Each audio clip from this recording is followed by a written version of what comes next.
เป็นบุญและวาสนาที่สวยนำซักพาถึงเมืองปากเซพบน้องนางนาลีงามแท้มีเสน่ห์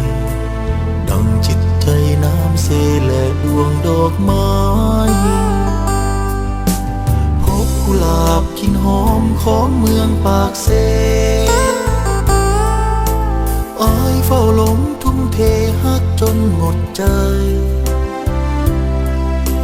น้องเจ้าจงสงสารหอบฮักบ้านมาให้จะถนอมขวัญใจบ่ให้เปลี่ยนสี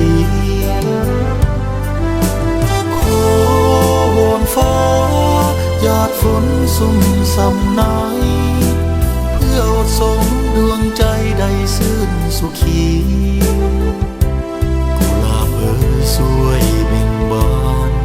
ในอุทยานของชีวิตเจ้าเป็นกุลสตรีที่งามวิไล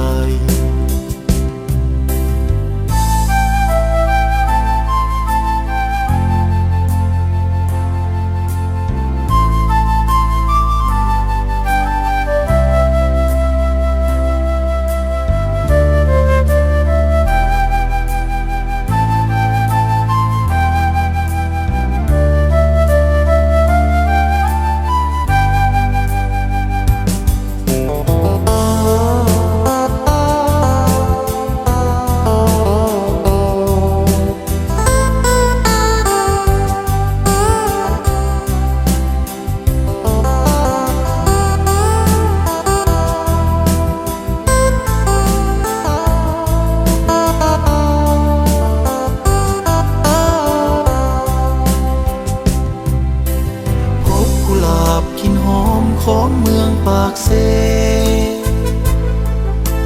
อ้ายเฝ้าหลงทุ่มเทฮักจนหมดใจน้องเจ้าจงสงสารหอบฮักบ้านมาให้จะถนอมขวัญใจบ่ให้เปลี่ยนสีขอวอนฟ้าหยาดฝนสุ่มสำนายเพื่ออดส่งดวงใจได้ซื่นสุขีกุหลาบเอ่ยสวยเบ่งบานในอุทยานของชีวิต